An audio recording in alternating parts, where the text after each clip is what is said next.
베드로가 성령 충만하여 설교했을 때 그 설교를 들었던 사람들의 반응은 어떻습니까? 47절에서 잘 보여주고 있습니다. 47절에서 그 말을 듣고 마음에 찔렸다라고 하고 있습니다. 이렇게만 보면 도대체 얼마나 찔렸는지 알 수 없습니다. 여러분, 말이 달릴 때를 잘 생각해 보면 됩니다. 말이 달릴 때 보면 말 발굽 때문에 어떻습니까? 땅이 패이게 됩니다. 만약에 말이 제자리에서 말 발굽을 움직이면 땅이 엄청 패이겠죠. 또 어떤 것은 움푹 패이곤 합니다. 바로 지금 찔렸다는 것은 이렇게 말 발굽 때문에 땅이 움푹 패인 것처럼 지금 베드로의 설교를 듣는 청중들이 바로 자신들의 마음이 움푹 패였다는 것입니다. 마음이 패였기 때문에, 가슴이 패였기 때문에 어떻습니까? 너무 아픕니다. 찔렸다는 말은 구체적으로는 때리다, 격하게 찔러 관통하다, 실신시키다라는 뜻이 있습니다. 그만큼 베드로의 설교가 강렬했다는 것을 볼 수 있습니다.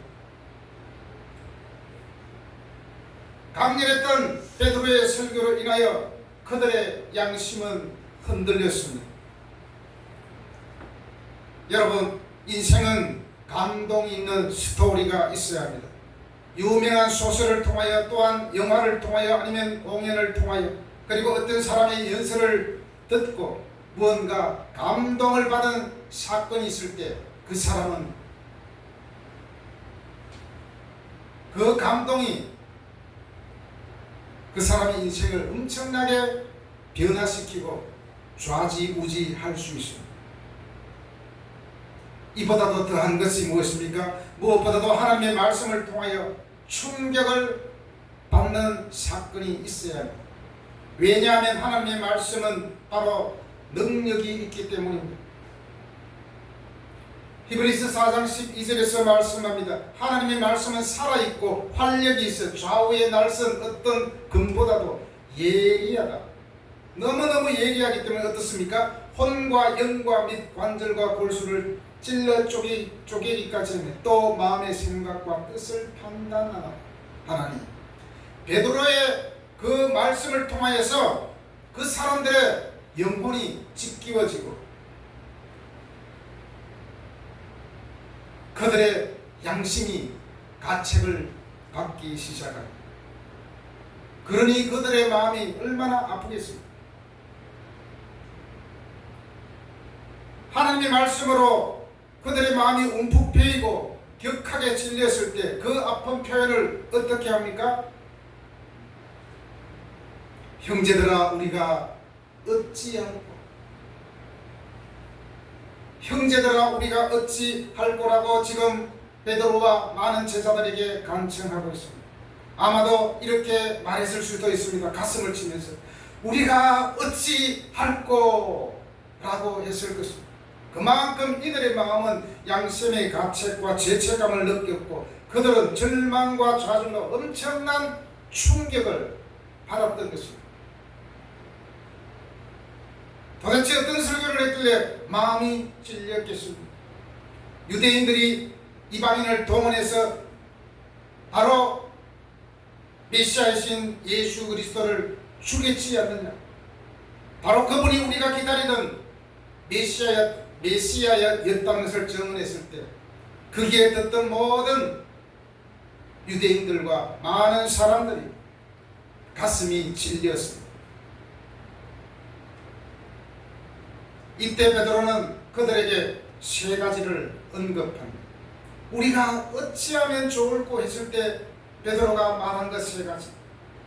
회개하라, 예수님의 이름으로 세례를 받으십시오, 그리고 죄 사함을 받으십시오 라고 답변했습니다. 회개가 무엇입니까? 잘못된 길을 가다가 돌아서는 것을 말합니다. 만약에 잘못된 길임을 알고도 계속 그 길을 가게 된다면 절벽이 나타나고 아니면 죽음이 그를 기다리고 있을 수도 있습니다. 그래서 회개는 죽음의 길로 달려가는 그 길을 멈추고 돌아오라는 것입니다. 회개는 완전한 변화를 말하고 있습니다. 데살로니가전서 1장 9절에 보니까 우상을 섬기는 데서 예수 그리스도를 섬기는 것으로 변화되는 것을 회개라고 그렇게 말할 수 있습니다. 아예 완전히 새 사람이 되는 것이 바로 회개입니다.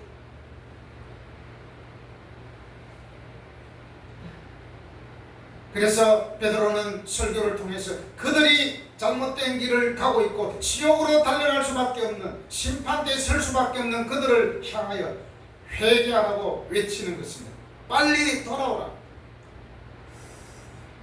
고린도후서 5장 17절에서도 말씀합니다.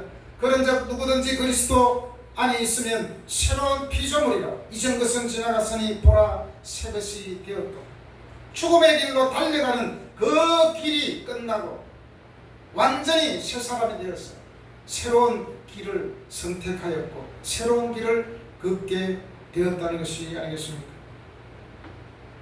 죄된 삶에서 완전히 방향을 전환하여 적극적으로 하나님을 향하여 살아가는 그 상황을 뜻하는 것입니다. 이 말은 마음의 완전한 변화와 죄와 고백을 뜻합니다. 죄의 고백을 뜻합니다. 여기서 마음의 변화란 모든 인격의 변화를 말합니다. 전인격적인 변화.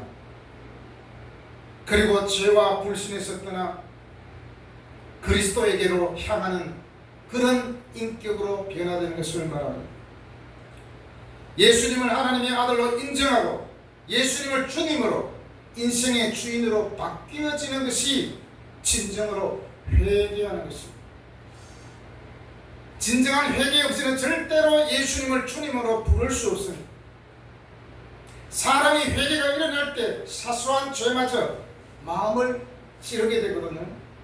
전혀 내가 도둑질을 하고도 나쁜 짓을 하고도 사기를 쳐먹고도 내 마음에 질리지 않는다면 그것은 잘못된 길을 이미 가고 있다는 것을 말할 수 있습니다. 이런 말이 있습니다. 한 달이 즐거우려면 이발을 하고 하루가 즐거우려면 면도를 하고 그리고 일주일이 즐거워지려면 목욕을 해야 된다라는 말이 있습니다. 하루, 일주일, 한 달이 문제가 아닙니다. 예수 믿으면 평생뿐만 아니라 영원한 생명을 얻기 때문에 회개하는 것은 마땅한 것입니다. 영원한 죽음을 택할 것이냐 영원한 생명을 택할 것이냐 거기에 귀로에 서 있다는 것입니다. 어떤 사람은 예수 믿고 나서 그렇게 좋아하던 술, 담배를 단번에 끊은 사람도 있다고 합니다. 왜냐? 이것이 아닌 걸 알았기 때문에 그렇습니다. 물론 술과 담배가 지옥 가는 것하고는 상관이 없지만 이렇게 해가지고 내가 주님을 기쁘시게 할 수 없겠구나 해서 단번에 끊은 사람이 있다는 것입니다. 이것은 자신의 의지가 아니라 바로 하나님께서 함께 하셨기 때문입니다. 두 번째로는 예수 그리스도의 이름으로 세례를 받으라 라고 명령하고 있습니다. 오늘 예배에 참여한 우리는 모두 세례를 받았습니다. 세례 받을 때 뭘 합니까? 서약을 합니다. 어떤 질문을 합니까? 예수님이 하나님의 아들 되심과 죄인인 구주가 되심을 믿고 죄인인 내가 구주가 되심을 믿고 구원하실 이는 오직 예수뿐인 것을 믿고 그만 의지하기로 서약합니까? 네. 오직 예수뿐인 것을 믿고 그만 의지하기로 서약합니다. 그리고 두 번째 묻습니다. 그리스도를 믿고 따르는 자가 되고 모든 죄악을 버리고 그리고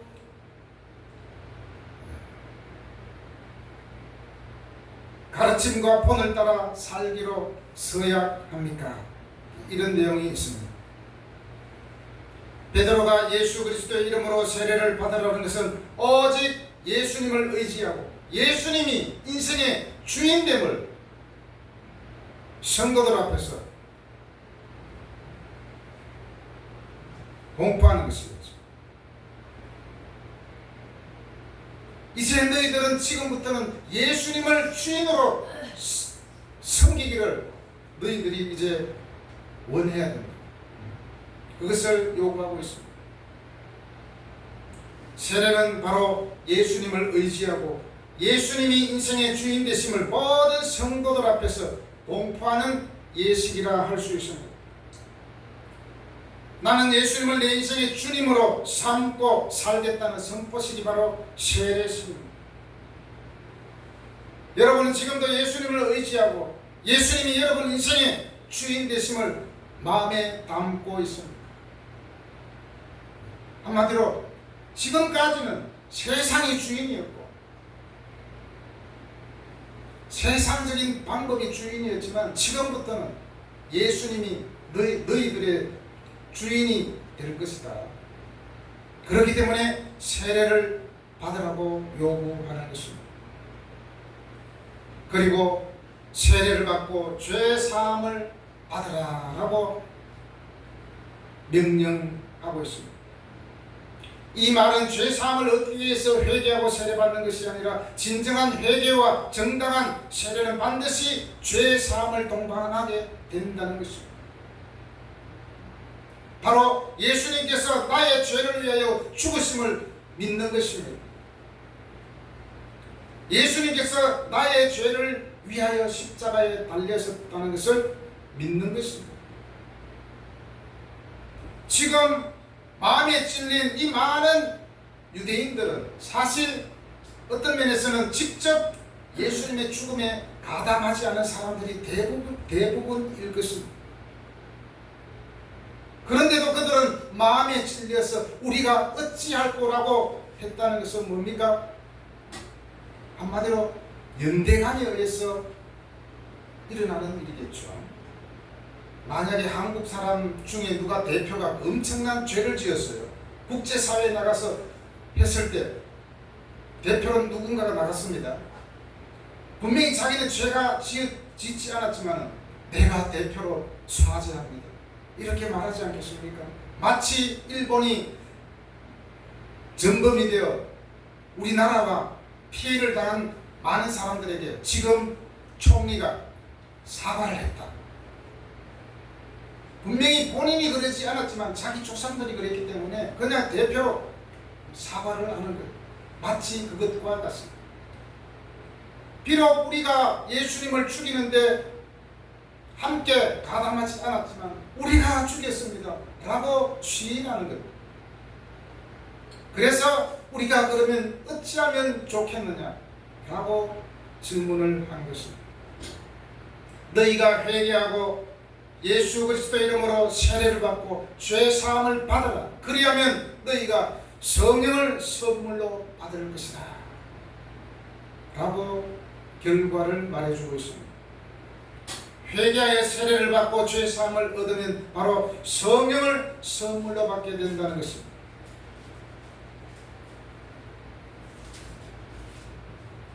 바로 이 약속을 주님께서 누구에게 하신 것입니까? 39절에 잘 나옵니다. 그것은 유대인의 자녀와 모든 먼데 사람 곧 우리 주 하나님을 얼마든지 부르시는 자들에게 하신 것입니다. 여기서 먼데 사람은 유대인들 뿐만 아니라 모든 이방인들을 말합니다. 이스라엘 이외의 모든 사람들을 말하죠. 바로 지금 현재 우리에게도 해당이 되는 것입니다. 우리가 왜 성경을 읽다가 설교를 듣다가 회개하고 나는 죄인입니다 라고 고백합니까? 비록 내가 예수님을 죽이지 않았지만 내가 예수님을 죽이는데 가담하지 않았지만 나의 죄 때문에 예수님이 죽으셨다는 것을 마음으로 믿게 될 때에 내가 주님을 십자가에 죽게 했군요 라고 공동 책임을 느끼게 되는 거죠.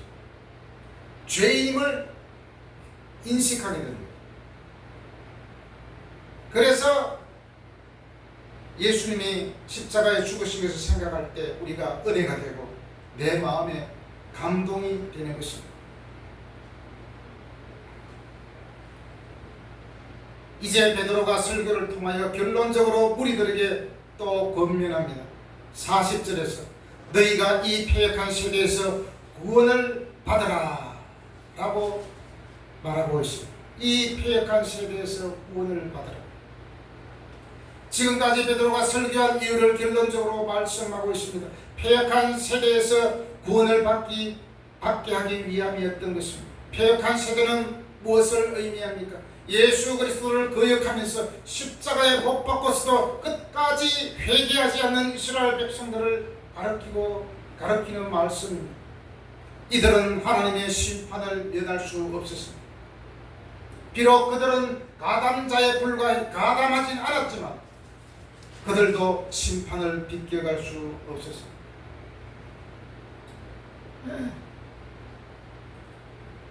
그래서 그들은 우리가 그러면 어찌하면 좋겠느냐라고 호소를 한 것입니다. 베드로는 무리들이 패역한 이 사람들과 함께하지 말고 회개하여 구원을 받을 것을 외치고 있는 것입니다. 이 말을 받은 사람들이 세례를 받았는데 신도의 수가 3,000명이나 더 했다고 기록하고 있습니다. 120명에서 3,000명이면 몇 배가 될까요? 계산이 안 되죠. 120명에서 3,000명이면 25배나 늘어난 엄청난 사건이었습니다. 사실 예수님 당시에만 패역한 세대가 아니라 지금도 패역한 세대에 속해 있습니다. 많은 설교자들이, 많은 전도자들이 예수를 전가하고 복음을 외치지만 많은 사람들은 내가 무슨 죄가 있다고 예수님이 나의 주인이고 예수님과 나와 무슨 상관이냐 라고 하는 사람들이 대부분입니다. 바로 이러한 시대에 우리가 살아가고 있습니다. 그렇다 보니 어떻습니까? 예수를 주님으로 고백하지 못할 뿐만 아니라 자신의 죄마저 양심의 가책을 느끼지 못한다는 것입니다. 남의 물건을 훔치고 사람을 죽이고 포악한 짓을 하면서도 양심의 가책을 못 느낀다는 거예요. 많은 사람들을 죽인 살인범 누구 있잖아요. 전혀 양심의 가책을 못 느낀다. 마치 당연하듯이 대답하는 사람도 있습니다. 흉악범 뿐만 아닙니다. 많은 사람들이 영적으로 무디어져 있다고 했습니다. 죄를 짓고도 거짓말을 하고도 자신의 죄를 알지 못하고 무엇을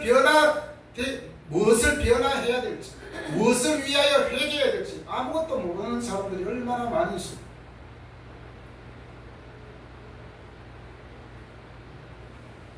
그러한 패역한 시대에 우리가 살아가고 있는데 오히려 우리 믿는 자들이 이 패역한 시대를 선도하지 못하고 때로는 그들에게 굴복하였습니다. 그들이 요구하는 것에 우리가 현혹당하는 경우가 많이 있지 않습니까? 세상 사람도 다 그렇는데 어떻게 하랴 하면서 세상 사람을 쫓아가는 사람들이 많이 있습니다. 정직하면 성공 못한다고 생각하는 사람들이 대부분 차지하고 있습니다. 그래서 어떻게 하면 불법을 통해서 재산을 정식하는 사람들이 이 땅에 얼마나 많이 있는지 수많은 사람들이 전쟁으로 죽어가도 꿈쩍도 않는 어떤 나라 대통령도 있잖아요. 사람들이 죽어나가도 꿈쩍도 하지 않습니다. 이것이 패역한 시대가 아니겠습니까? 120명에서 25배나 늘어난 3,000명이 세례받는 엄청난 사건이 있은 후에 여기에서 그들은 끝나지 않았습니다. 42절에 보니까 그들이 사도의 가르침을 받아 서로 교제하고 떡을 떼며 오로지 기도하기를 전혀 힘썼다라고 기록하고 있습니다. 사도의 가르침을 받았다는 것은 성도가 된 것으로 끝나지 않고 계속해서 성장을 위해서 하나님의 말씀을 배웠다는 것입니다. 아이가 그냥 태어나면 되는 것이 아닙니다. 성장을 위해서 엄마 젖도 먹고 우유도 먹고 또 엄마 아빠의 교훈도 들어야 됩니다. 또 더 커서는 학교 선생님의 가르침도 받아야 돼. 그래야만 온전한 사람으로 사회에 진출할 수 있는 거죠. 예수 믿고 세례 받았다고 해서 그냥 끝나는 것이 아니라 계속해서 하나님의 말씀을 배우고 가르침을 받아야 되는 것이 우리 성도의 삶입니다. 계속해서 하나님의 말씀을 듣고 배울 때 신앙이 성장하게 된다는 것입니다. 성장하지 않는 사람은 뭔가 잘못됐다는 것입니다. 여러분, 우리 예수 믿는 사람은 평생 하나님의 말씀을 읽고 듣고 배워야 합니다. 그리고 어떻게 됩니까? 서로 교제하게 되었다라고 말씀에서 보여주고 있습니다. 이것은 예수님을 믿는 모든 사람들이 교회 안에서 친밀한 연대감을 공유하는 것을 의미합니다. 그래서 그 어떤 사람도 공동체를 벗어나서 혼자 예수 믿고 혼자 신앙생활을 한다는 것은 말이 안 되는 것이죠. 우리 예수 믿는 사람은 공동체에서 서로 연대해서 신앙생활을 할 때에 온전한 성장을 가져올 수 있습니다. 얼마나 연대감이 강하면 교회에서 형제님, 자매님으로 부르지 않습니까? 요즘에는 청년들끼리만 그냥 형제님, 자매님 하는데 어른들은 그냥 집사님, 장모님 막 이렇게 부르다 보니까 원래는 형제님, 자매님, 바로 사도행전에서부터 형제님, 자매님이 시작되었다는 것입니다. 이것은 예수님 안에서 하나로 연결하는 성령의 역사입니다. 형제님, 자매님이라고 부른다는 것은 바로 예수 믿는 우리 모두가 한 가족이 되었다는 것입니다. 여기에 하나님의 사랑이 있는 것입니다. 그리고 떡을 떼며 기도하기를 전혀 힘썼다라고 기록하고 있습니다. 떡을 떼는 것은 성찬식을 의미합니다. 그리고 성찬식 때 떡을 나누어 먹는데 우리는 이 성찬식을 통하여 예수 그리스도의 죽으심을 기념하며 일체감을 확실하게 다지게 되는 것입니다. 우리는 하나다. 왜 어떻게 하나가 되었습니까? 성령으로 인하여 우리는 하나로 묶여졌습니다. 연대가 되었다는 것이죠. 그래서 우리는 항상 예수 믿는 사람은 공동체 의식과 더불어 연대 의식을 가져야 합니다.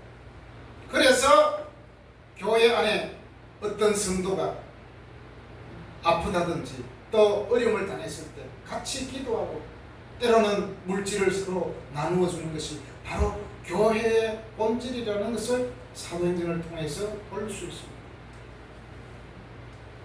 그리고 그들은 기도에 힘썼다라고 하고 있습니다. 그들은 개인뿐만 아니라 공동체로 모여 합심해서 기도했습니다. 술에 취해 조롱했던 그 사람들이 함께 기도했다는 것은 성령을 통한 기적입니다.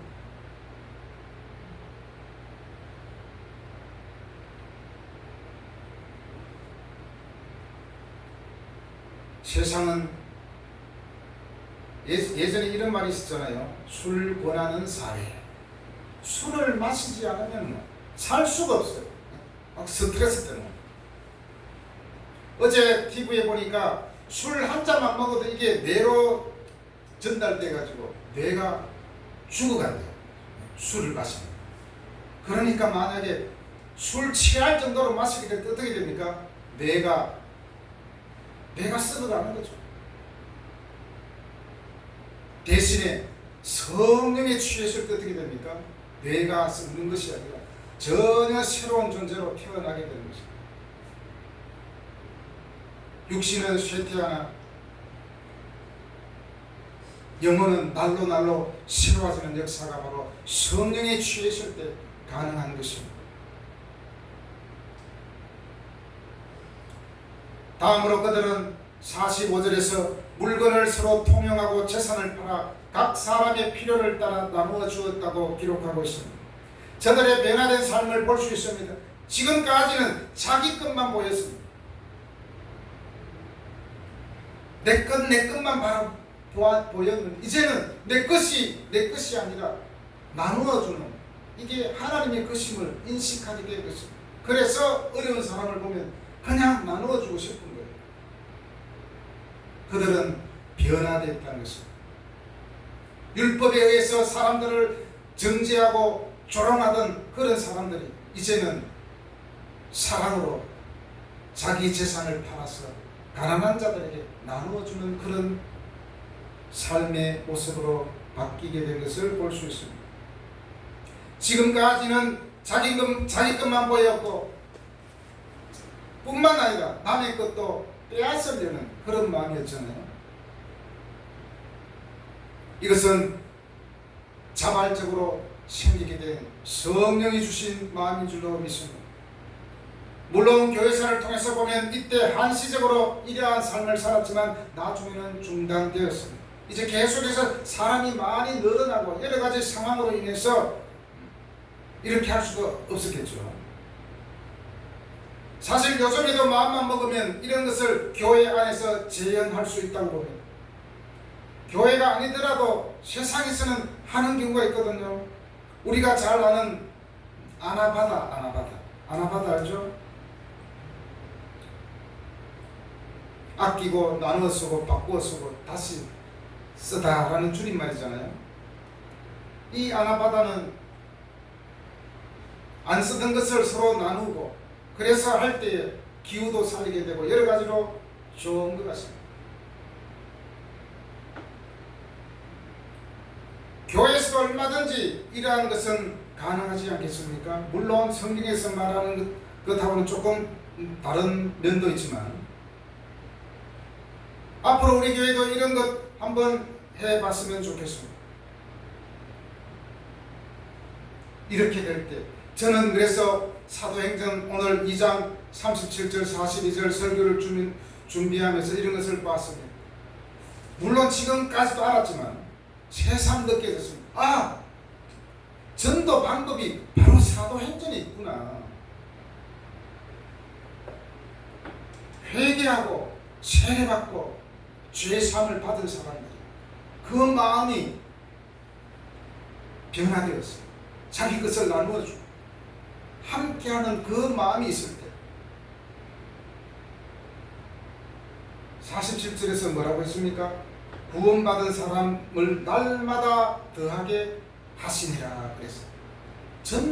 온전한 전도의 방법이 사도행전 2장 37절 42절에 딱 제시되어 있다는 것을 다시 한 번 더 보게 됩니다. 초대교회 때 사람들은 이제 46절에서 날마다 마음을 같이하여 성전에 모이기를 힘썼다고 되어 있습니다. 성전에서 뭐 했습니까? 그냥 정치 얘기하고 수다 떨고 그냥 노는 것이 아닙니다. 정해진 시간에 함께 기도하고 사도들에게 말씀을 배우고 마음을 같이하여 예배와 찬양을 드리게 되었다는 것입니다. 그럴 때에 숫자가 엄청나게 늘었다고 하지 않습니까? 그런 것 같습니다. 교회에서 맨날 정치 얘기하고 맨날 다른 이야기하다 싸우고 이렇게 하면 부흥이 안 되는 거죠. 오늘 성경에 잘 나와 있습니다.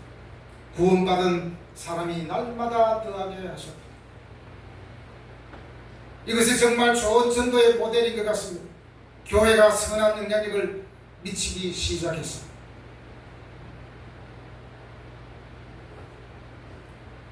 (47절) 다시 보겠습니다. 하나님을 찬미하며 또 온 백성에게 칭송을 받으니 그랬습니다. 교회 안에서 서로 나누고 구제하고 서로 돌아보는 이런 일들이 있다 보니까 세상 사람들도 그 교회를 칭송했다고 그렇게 말씀하고 있습니다. 바로 이것이 교회의 모습이 아니겠습니까? 그렇게 될 때 하나님께서 구원받은 사람을 날마다 더하게 하신다고 기록되어 있습니다. 이 모든 것들은 무엇입니까? 그들이 예수 믿고 새로워졌다는 것을 보여주는 것입니다. 삶이 바뀌게 된 것입니다. 회개하고 세례받고 죄사함 받은 사람은 바로 삶의 형태가 완전히 바뀌게 되는 것입니다. 예수 믿기 전에는 많은 사람들이 자기 자신만 바라보입니다.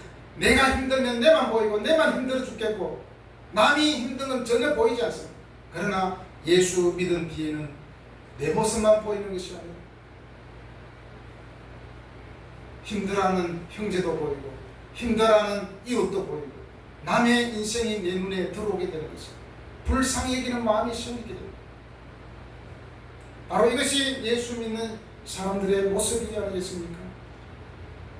여러분, 우리의 변화된 삶을 통하여 하나님께 영광 돌리고 그리고 우리 교회가 많은 사람들에게 칭찬을 받는 일들이 앞으로 생기게 되기를 간절히 함께 기도하는 우리 교회가 되기를 바랍니다.